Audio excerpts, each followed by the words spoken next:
Midtown, Misfits, Midtown, Misfits, Midtown, Misfits, Midtown, Misfits, Midtown, Misfits, Midtown, Misfits. Hey. Hi. Hello. Welcome back, Misfits, and welcome back to a new episode. Today, we are continuing our new series. Yeah, I hope you all caught last week's episode. It's called Compassion for Lot's Wife. It is a good one, if I do say so myself. There was a lot of things that we had never seen before. Right. Specifically about Lot's wife, but also about Lot himself. That I just, for some reason, because I was talking about it, and I was like, man, I never realized. I saw all the things that he did or didn't do, right? Moving into Sodom and just moving away from God more and more and more. But I never thought about the perspective that we talked about in regards to him being a leader and a father and the man of the household and all this stuff and how that might have led to the whole situation. So, man, we dissected that thing but it was great.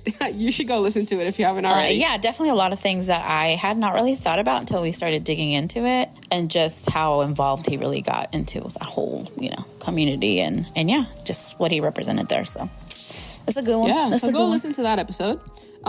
This is not a continuation. This is a whole different person that we're talking about. However, I think it will give you a good context of what it is that we're doing in this series, so that when you listen to this, you're not surprised or like, what are these women talking about? Yeah, exactly. We don't catch you by surprise. So today we're going to start the episode a little bit differently. We're just going to talk about kind of the things that we're loving recently. Music, podcasts, books, whatever. And we're just going to let you know what we got going on. Feel free to comment on our Instagram or any of the social media platforms that you follow us on and let us know what you're loving, or if you have any idea what we're talking about when it comes to the books, the podcast, or the songs or whatever. And let us know what you're listening to, because we would love to know. We would. And I feel like we do this from time to time on our social media. We'll be put a box or ask a question or share obviously a song or a playlist, but we don't do it much on the actual episode. So I was like, let's just talk about what we're liking right now. What's going on? What's in our ears? What's in our eyes? I don't know. That kind of thing. So yeah. You can go first. All right. But I was thinking about, I have these two songs that I'm really into right now, and they're very different, but they're very good. So I was like, I wonder if people if you need a song rec or just curious what I'm listening to. So I have two. Goodness of God, but specifically CeCe Winans, because that woman can sing. Okay? Mm-hmm. Yes, she can. So, that song has just been on repeat for some reason this week. The last probably more than a week, let's just say. But I just love the words. It's a great worship song, and she just sings that song. You know what I mean? So I've just been loving it. So it's a very, very well-known song. It's around everywhere, but if for some reason you missed it, that is a good one. CeCe Winans, she can sing anything, really. And it's funny because I came across this TikTok this last week where they actually did that song on American Idol.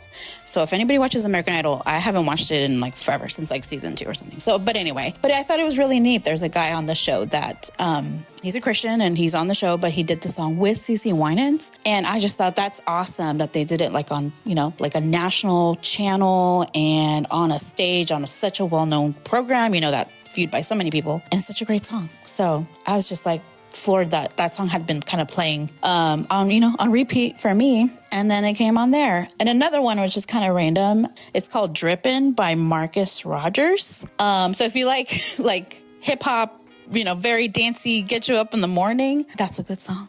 Just saying. So sometimes you're just in a mood for something really loud in your ears, get you up in the morning, get ready, get you pumped. It's a fun song. So that's what I've been liking lately. So what about you? Nice. Okay. Cool. That's funny. I haven't heard that Marcus Rogers song, because I do I follow him on YouTube and stuff, but I haven't heard that, so I'll check that one out. It's not recent. Just FYI. I say it's one of his old ones, because the man has a huge catalog. Yeah, it's a few years old. It's not I don't know how long he's been doing music. I know he has a ton of stuff, but I want to say it's at least a couple years. But yeah. It's a good one. So for me, I don't really have any music on repeat or anything right now.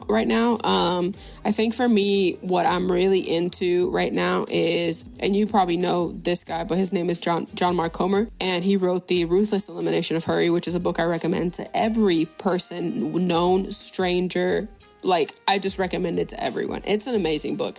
It's on my you have book to list. be ready to read it, because if you're not actually ready to slow down and get out of the rat race, it won't do anything for you.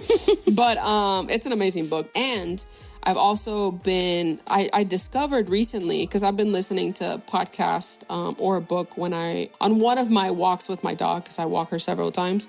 And I was just walking one day, and I put like John Mark Comer on the app that I listen to podcasts on, which is Overcast, by the way. It's the best podcast app on the market. I just want you to know. And I just put his name, and a bunch of podcasts came up, and I was like, what is this? Like, why does he have so many podcasts? Like that he's been on? No, that they're his. Right. They're his. Nice. And I was okay. like, what is going on? And what I realized was that every time he puts out a book, he does a podcast on the book.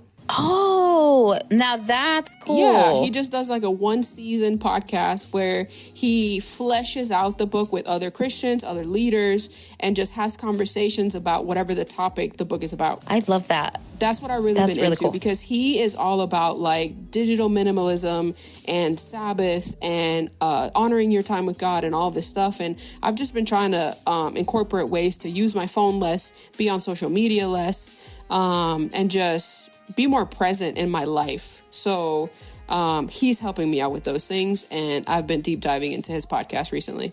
Nice. I like that. I'm curious if other authors do it too, which I'm sure they do, but I think that's really great, because I feel like I get a lot out of, once I finish a book, I get a lot out of it, but I love hearing like their perspective and kind of how they got to something, or just fleshing out a few things that maybe weren't being able to be included in a book or something. Like they can kind of add on like, hey, this is the reason why I did it this way, or this is why I included these examples, or, etc. That's really neat. I like that. Yeah, it's cool. So that's I suggest, if you have an author that you're listening to or that you really enjoy reading from or whatever, just go on your podcast app and put his name or her name and just see what comes up. You'd be surprised. Because I do that. Like if I just run across like a random person, I'm like, man, that was a good sermon, or that was a good interview, or whatever. I'll just like start searching their name and see what else they've done, where they recorded it, and then like watch that. Very cool. Well, yeah, that's what we've been listening to. Yeah, please let us know what you've been listening to, reading. If you have any suggestions, any recommendations, or if you have any questions, and we would love to chat with you about it. Yeah, we would. So now we're going to dive into this episode, because this is also really good. Yeah. Today, we're going to talk about Potiphar's wife. Yes. Potiphar's wife. And this is going to be an interesting one. This is going to be quite different, because it's quite a different story. Yes. In regards to just the Bible in general, the role that she plays, what she does, and all of the things. So we're just going to deep dive, and it's going to be great. Yes, absolutely. As we've stated previously, just FYI, if you haven't listened to the previous episode, we are piggybacking off of an episode that we did in season 1 when we first started the podcast. It is episode 13, and it is called The Bad Girls Club. And so we are revisiting some of the women that we spoke about in that episode. So if you want to and this is like a whole new perspective of maybe why they did what they did. So if you want to get the original information that we provided, you can go back there and then come back here. But that's just for your general information. Right. We love to revisit an old episode. This is one of those we did a long time ago, and it was very much like very condensed summary type of thing. And now we're wanting to like, hey, like, let's talk a little bit more about these women, because there's more to them than just being in the Bad Girls Club, Definitely. We're going to flesh it out. We're going to give you some more context, and we're going to see what we can learn about their stories and try to look at it through a new lens, because at the time when we recorded that episode, it was very much like we were just giving you facts and information and then just what the Bible told us, which everything that we do is the Bible is the foundation. However, we're taking just a new perspective of, hey, what about the other factors of why they did what they did, rather than just like taking it at face value, because there's always a reason why people do things. And so we're kind of tiny psychologists and we're looking at a case like an investigator and a clinical psychologist. Yeah. we just want to see, like, broaden the lens, right? And we're like, we really like, we're very specific and pinpointed, some things in that very early episode that we want to be like, there's probably more going on here than we mentioned before. So let's take a look at that. So that's what we're doing. And before we get into it, though, we just wanted to get teachy real quick and just tell you that, because we're talking about Potiphar's wife, right? Again, she doesn't have a name, just like Lot's wife. I take that back. She does have a name. We just don't know what it is. We don't know her name. Sorry, Potiphar's wife. We know you have a name. Yes, sorry, Potiphar's wife. You do have a name. She has a name. She has an identity. We just don't know what that name is. Exactly. So we just wanted to give you a teachy info here, because we wanted to let you know, because everything is about essentially Potiphar and his wife, but she's called Potiphar's wife. So I was like, we need to find out what Potiphar means. We need a little bit more here. If we're going to say the word so many times, we need to find out what this means. Yeah, that's a good idea. So essentially, Potiphar means belonging to the sun. It's a name of Egyptian origin. And so we know there was a lot of sun worship back then, and especially in that area. And so it just makes sense, right? It's like similar to when Nebuchadnezzar takes Daniel and the Hebrew boys, and then he changes their name, and it's all about their little g gods. And so this is just similar in that case. But Potiphar just means belonging to the sun. So now we just all know. Now we know the context. Yeah. Now we know. Anyway, just like last week, we have to start out by telling you, again, we have no idea what her name is. And we're just going to call her Potiphar's wife, because that's what the Bible does. Yeah, that's how we know about her. Exactly. So we're just going to give you some backstory. We're going to be in Genesis 39, verses 6 through 20. This is going to be in the NLT. As always, we're going to read the whole thing, give you the play-by-play, and then we're just going to jump in. Yes. So the Bible says, so Potiphar gave Joseph complete administrative responsibility over everything he owned. With Joseph there, he didn't worry about a thing, except what kind of food to eat. Joseph was a very handsome and well-built young man, and Potiphar's wife soon began to look at him lustfully. Come and sleep with me, she demanded, but Joseph refused. Look, he told her, my master trusts me with everything in his entire household. No one here has more authority than I do. He has held back nothing from me except you, because you are his wife. How could I do such a wicked thing? It would be a great sin against God. She kept putting pressure on Joseph day after day, but he refused to sleep with her, and he kept out of her way as much as possible. One day, however, no one else was around when he went to do his work. She came and grabbed him by his cloak, demanding, "Come on, sleep with me." Joseph tore himself away, but he left his cloak in her hand as he ran from the house. When she saw that she was holding his cloak and he had fled, she called out to her servants. Soon all the men came running. "Look," she said, "my husband has brought this Hebrew slave here to make fools of us. He came into my room to rape me, but I screamed. When he heard me scream, he ran outside and got away, but he left his cloak behind with me." She kept the cloak with her until her husband came home. Then she told him her story. "That Hebrew slave you brought into our house tried to come in and fool around with me," she said. "But when I screamed, he ran outside, leaving his cloak with me." Potiphar was furious when he heard his wife's story about how Joseph had treated her. So he took Joseph and threw him into the prison where the king's prisoners were held. And there he remained. Saucy. Yes. So much going on. Just like when, and the Bible is so boring. Okay. Yeah, I don't understand people who say that. Oh, no, that's not true. I understand, but I feel like people don't give it a chance.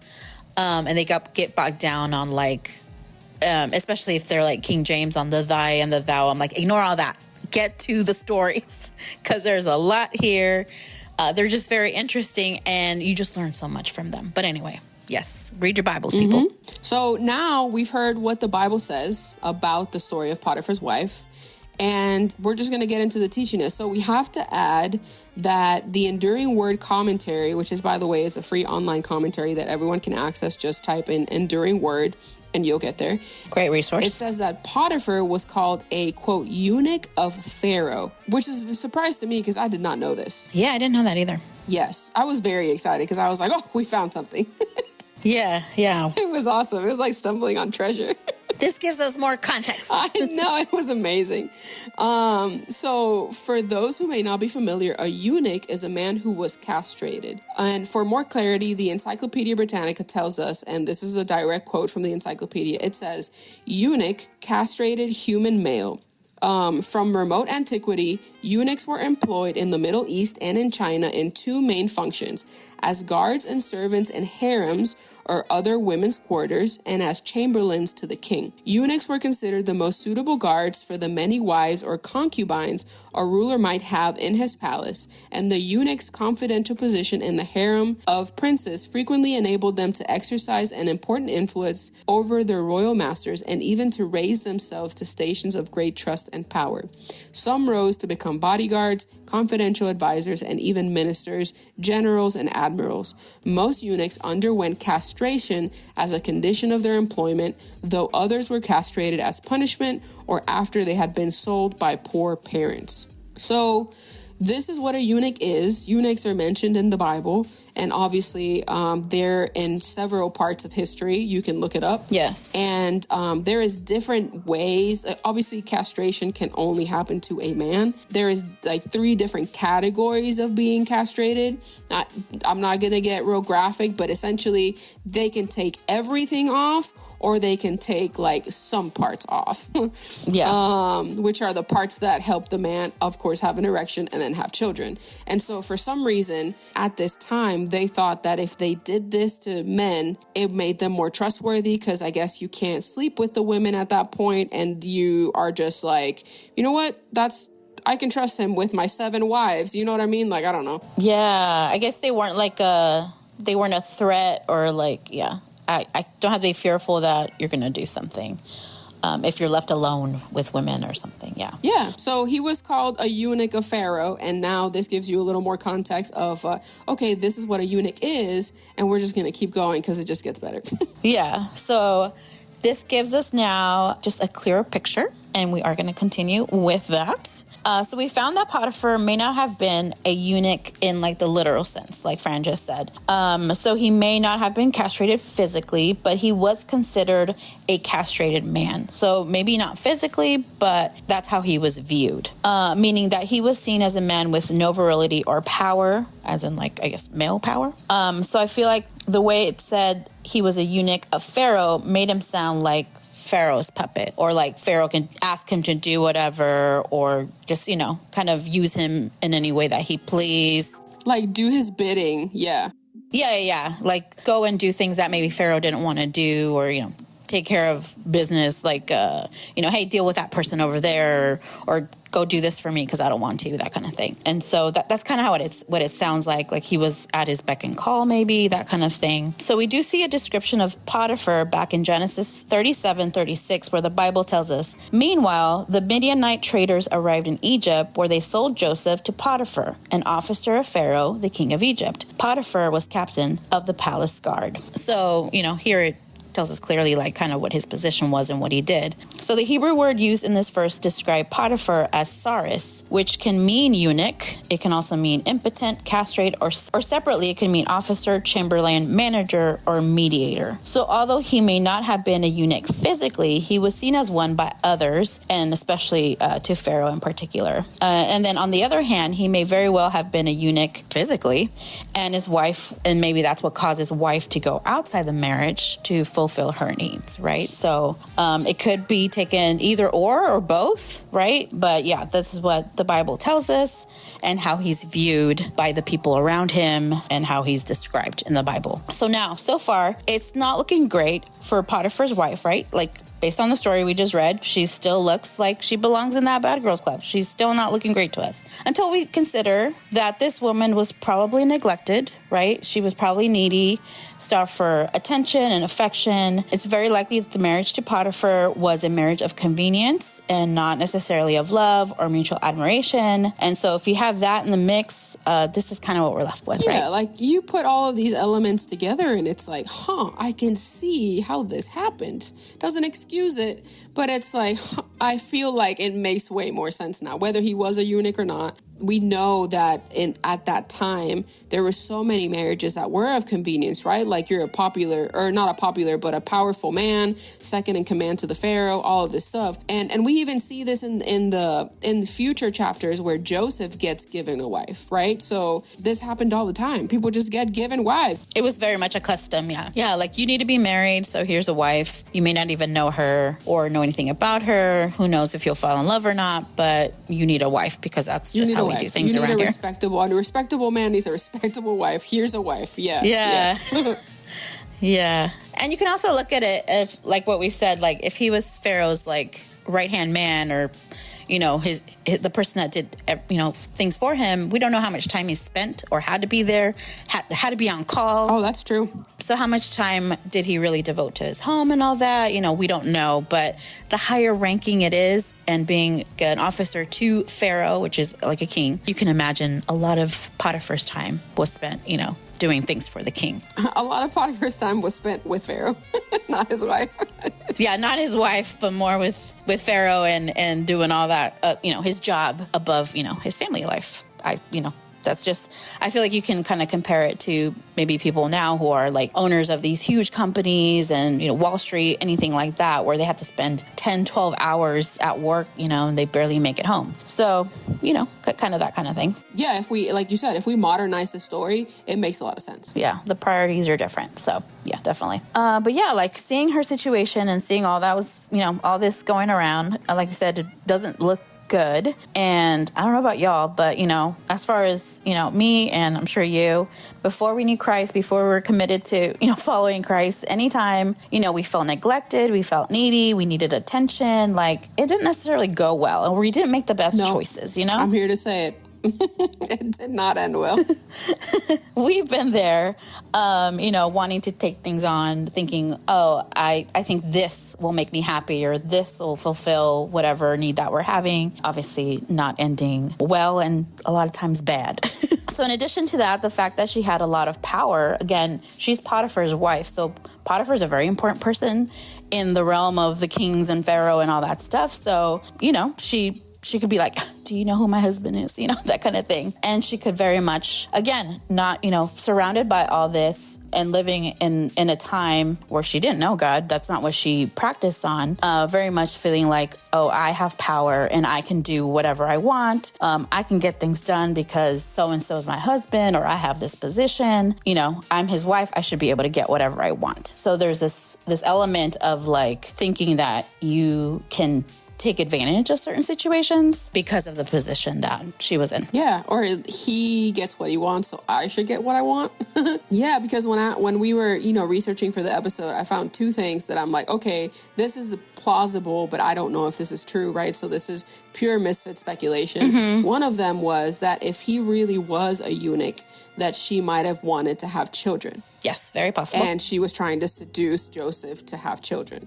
The other thing was that it was supposedly, I don't know if this is true, but, you know, in the research and in the Googling, you find things. But it said that women of that position, especially in these marriages of convenience and such, when people are like, because essentially they were royalty, right? Because they're like really high up there or whatever.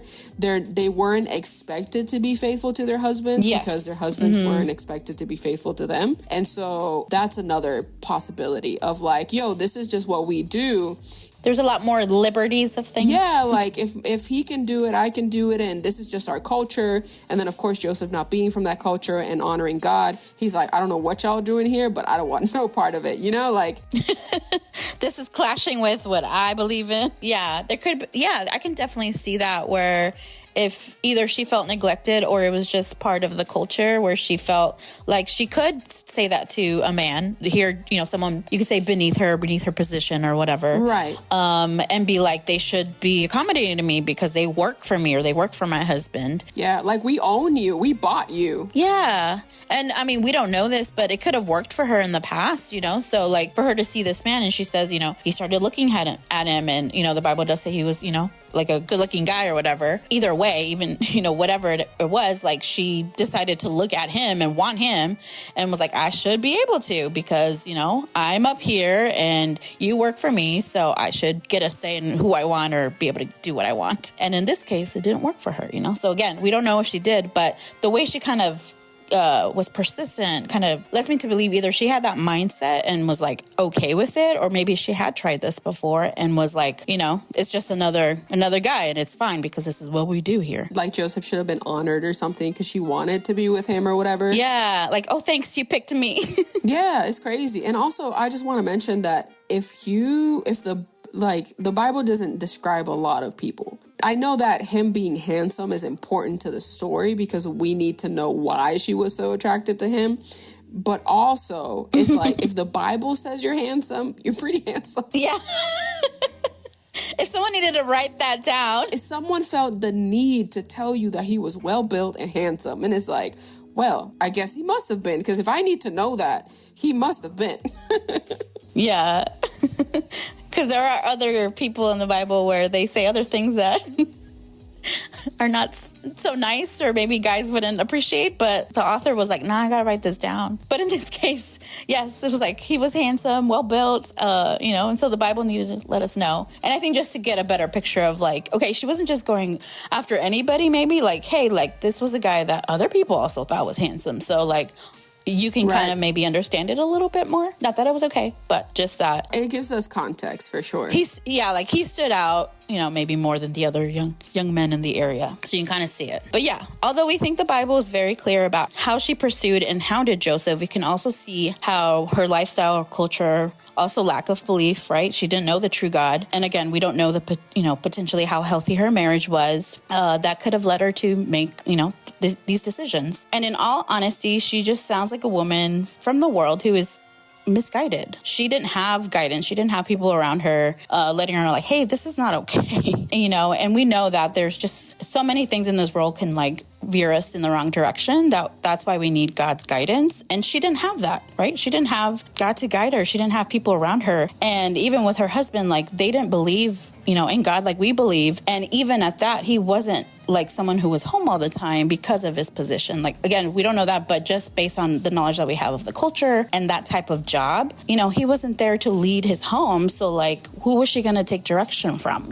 She was going to take from what she knew, her background, her culture. So yeah, we can see like all these kind of actions that she took, were very much part of what she believed was fine. It was okay. It was normal for her. Yeah, so there are plenty of women in the world that we know are seducing men or trying to seduce them. And then we see today and age, we see this a lot, like the situation of what, like the actions that she did. We see them in movies and TV and our social media. Like it's very normalized. They talk about it in music. Yeah, in books, like it's everywhere. Yeah. Yeah. So if we want to modernize it or kind of bring this story to today, like we can very much see that in like any TV show almost or any movie, and to think it's normal. So I think if we apply it to today and someone who doesn't know the Lord or doesn't follow or has strayed away, like you watch that, you read that, you hear that, like that's normal to you. That's your culture. That's what's around you. And so you're going to feel like that's okay if I do it, or that's okay if someone does it to me. Like if we switch, what side you're on, like it's very normalized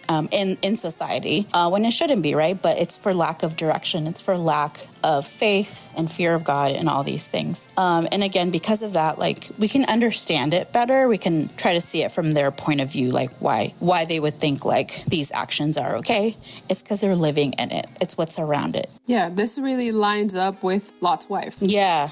We see it again. Yeah. For her, it was very similar too. So it doesn't excuse what she did. And, thank God Joseph ran. But at the same time, we can look at the story again, like from a different angle. And instead of condemning her, let's pull back the judgment and we see what could have led her to all her decisions. So again, we're not trying to excuse what she did because, what she did was definitely, demonic. It was negative. It was against God. She was trying to trap Joseph. But we're trying to understand and to learn from it and to be able to recognize how this situation could be in other people that we meet now, that we might meet along the way, and be able to understand that we can have compassion for people like this, especially if they're wanting to, repent, if they're wanting to find a way, if they're wanting direction. I think so many people are yearning for that, and they get caught up in these situations. It can be so easy to feel like, oh, I can't get out of it, or I see it happening all around me. This should be normal. But, if we meet people who have gone through something like this, we can then be compassionate because we know, like, not that it's excused, but we can understand it and try to, like, be there for them and help them and obviously show them the love of God and that there is a way, that they can overcome this. So we know that Potiphar's wife never repented, or at least we're not aware of it, for what she did and what she did to Joseph. But we know that if she did, she would be a picture of a woman that walks, into church after having made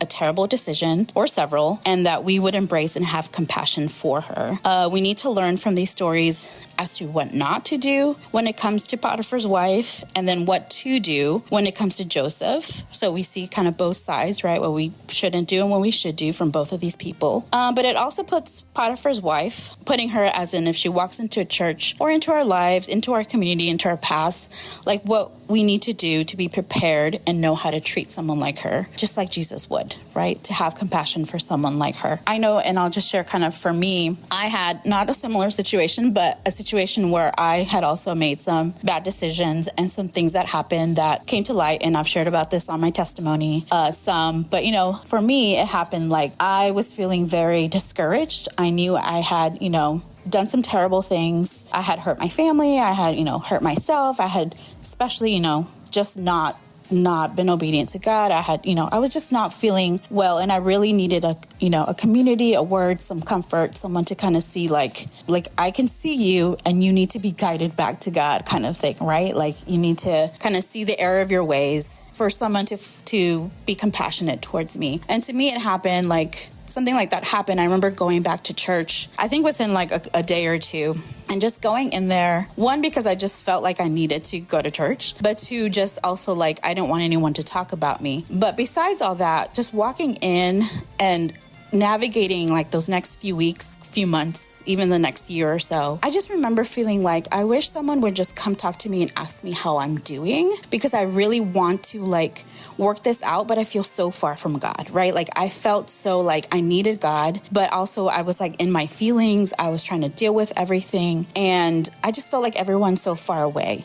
And I feel like we need to have compassion for people who are going through things like this, big or small, but when they're far from God, but they enter like a church or come talk to you or something like that, it's an opportunity for us to show God's love and show God's compassion. And that's something I struggled with. Like coming back, people weren't mean to me. They didn't say things to me to my face or anything, but I feel like no one truly came and like had an encouraging word to me, or like showed compassion, or tried to like, hey, how can we help you? Like how can we pray for you? How can we help you overcome this? Do you need someone to talk to get like closer to God? And it was such a struggle for me to do it on my own. You know what I mean? And I know God was with me the whole time, but it's like you need people when you're that low.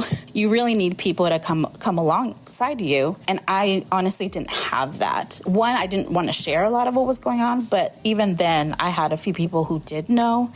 And I just felt like they were just trying to like, oh, I just want to avoid the subject. I don't want it to be weird. And it's like, no, let it be weird, because you need to confront that. You need to like be with that person to be able to help them and turn and let them see the error of their ways. Like in that case for me, like I needed to see like, hey, this is a big deal. And this has to do with your relationship with God. Like that should be more important. Like, yes, there's consequences to your actions, but like focus on God. And I didn't have that. And so for me, like having compassion and seeing this, like if a woman like this were walk in, like I'd want someone to have compassion, because that's what I wanted. That's what I needed in that moment. Yeah. And y'all, like she said, you can listen to this in the testimony episode and the testimony revisited. But like, because I feel like in church and in this Christian world that we live in, there are some things that are like, people are like, it's okay. Sin is sin. But there are things that some people are like, that's a scandal, right? And I feel like you just coming back to church, although you didn't know what to say, they didn't know what to say, but like you being in the presence of all of these people after they had found out what happened, it was like it's like you taking the first step of like, hey, I don't know what to do, and I don't know how to reconcile this with God or with you guys, but like I'm here. Like someone, for the love of God, please. Yeah, someone see me and help me. Throw me a net. Yeah, like help me. So yeah, that's what it's like. Unfortunate that happened, but I just thought that like your story like about that relationship is. I was like, we can't end this episode without you sharing your story, because like if Potiphar's wife comes into church, we can't shun Potiphar's wife. Like we can't do that. Jesus never did that. We have to be able to, even if you don't understand or like, man, I don't even know what to say, but like you're here and I'm going to take you coming here as like you're turning from your sin. Yeah. Or at least you're making an effort. Like you said, you're taking that first step. That's what we wanted to talk about today. And it's like, we could keep talking about it, but We just wanted to talk about this new perspective of just Potiphar's wife. And again, we're not excusing what she did. What she did was wrong. We just wanted to talk about the potential reasons as to why she did things. And really just when we talk about these women, we can look at ourselves. If you're a man listening to this, again, you can be Potiphar's wife or you can be Joseph. You can run from sin or you can be the person trying to like slide into somebody's DMs or send a text or like, hey, what are you doing? And like tempting someone else to sin. But we can be in both of these roles, but we need to look at ourselves and be like, okay, there are some moments where I've been Joseph and I've ran. And there are some moments where I've been Potiphar's wife and I've been trying to seduce people to, it doesn't even have to be sex. It could just be anything. Yeah. Like this is a sexual kind of seduction, but it could be a lot of different things. Yeah, it could be anything. And so, I don't know. It's like, it's a really good story. Or maybe you relate with Potiphar himself. Like, what am I doing to steward my home? True. Yeah. To, keep this from happening. Like, I don't want, whether wife or husband, like I don't want that to be happening in my home or to be a risk of something like this, happening because I'm putting something else as a priority, like you always, it's God and your family, you know what I mean? Like your wife. And so am I putting something else before that? And we also need to look at it from that end. So Definitely. So it's a good mirror story.